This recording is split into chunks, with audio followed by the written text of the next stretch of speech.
So we just talked about field study, imagining yourself in someone else's shoes. Another thing he says is that the reason why counterpart won't make an agreement is usually more powerful than why they will. So you can focus first on clearing those barriers to agreement. So by avoiding the negative, you actually give more credence to it. That's what he says. A quote I've also often heard is shame eats secrets for breakfast. And so the secrets are what drive otherwise rational people into survival mode. People don't want to lose. So one tactic he uses that I think is great is that he will actually name the thing people are afraid of. People are afraid of looking stupid, or people are afraid of being taken advantage of. People might think you're a scam artist. So one tactic he says is like, call it out, say like, hey, you must think I'm just trying to take advantage of you. I understand where you're coming from, but that's not really what I'm trying to do here. And just by listening to them and naming those barriers that they may have, you are inviting them to get through those things in their head so that they can actually get to the problem solving part of things. So again, tactical empathy. Another thing the Personal MBA expanded on is talks about loss aversion. Okay, so he's saying that historically, the threat of a loss used to require immediate attention because losses were costly and life-threatening. Dying or losing a loved one to a predator, sickness, exposure, or starvation is universally a horrible experience. So we're built to do everything in our power to prevent that from happening. So when people are afraid of loss, they're not going to be in the area to communicate. So if you don't understand what someone's afraid to lose, you may not get anywhere with them. So empathizing is understanding, like, what are their insecurities? What are they afraid of? Are they afraid of a loss of face? That's a big one. People don't like looking stupid. That's just a simple one. And so sometimes, especially if people are in higher positions, sometimes you may get frustrated with them and kind of want to just tell them like it is.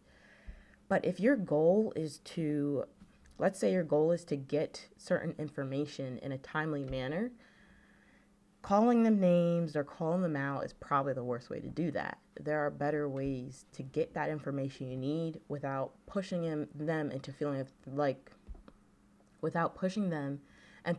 like they are losing respect or dignity. I mean, you'll hear like sometimes all people have left is pride, and forcing them to say or speak or act a certain way will often push them to defend their pride.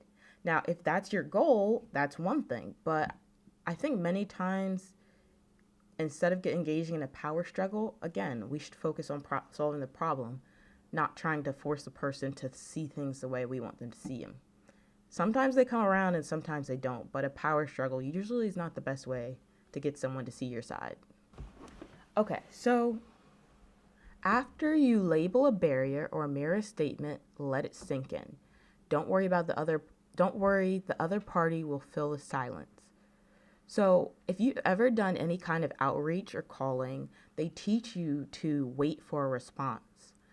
Count to 3 before you say something. Sometimes people are just thinking and processing.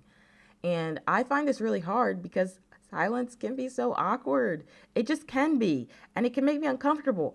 But I have learned that if I at least count to 3, if someone has something else to say, they will say it. So this is a good practice for everyday life. Count to 3. When you ask someone a question or when you're looking for a response, he says after labeling a barrier. So you might say like, hey, you must think that I'm taking advantage of you with this deal. Like, you don't think it's fair. How can I put you at ease? And then instead of launching into all the reasons why you think your deal is fair or why you think you're right, just wait and be quiet.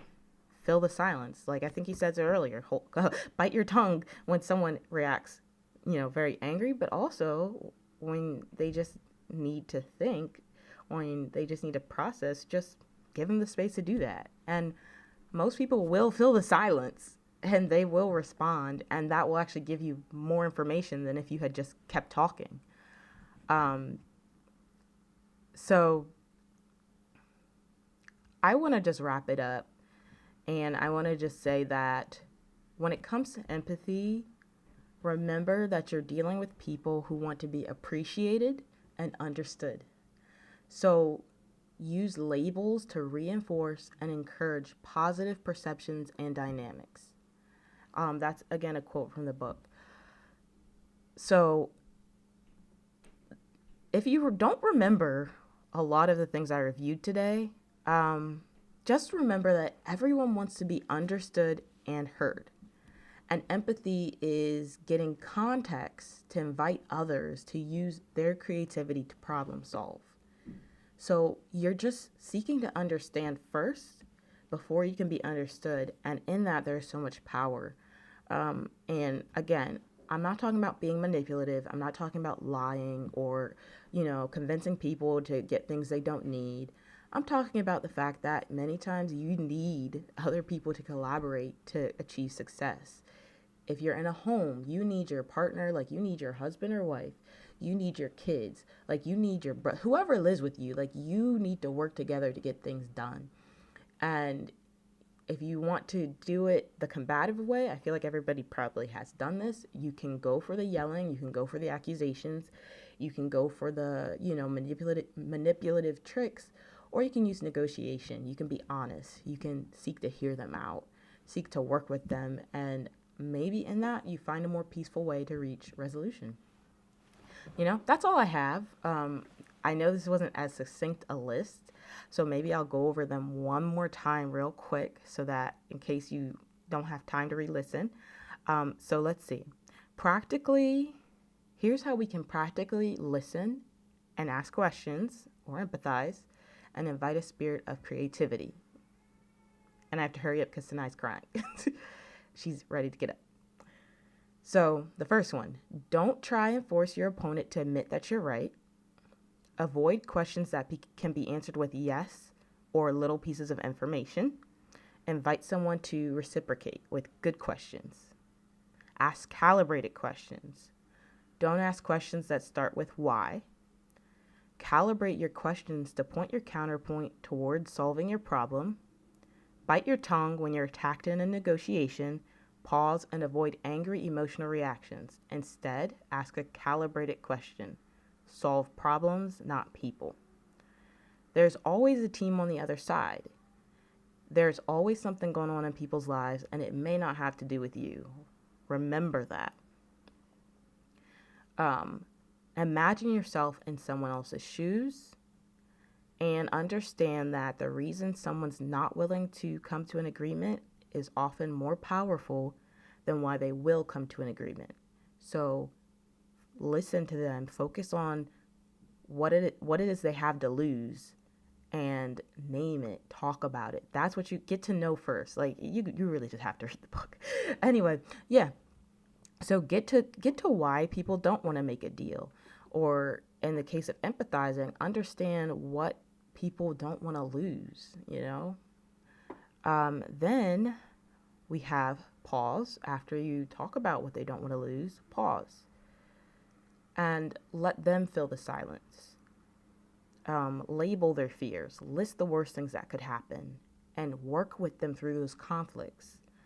Finally, remember you're dealing with somebody who wants to be appreciated and understood.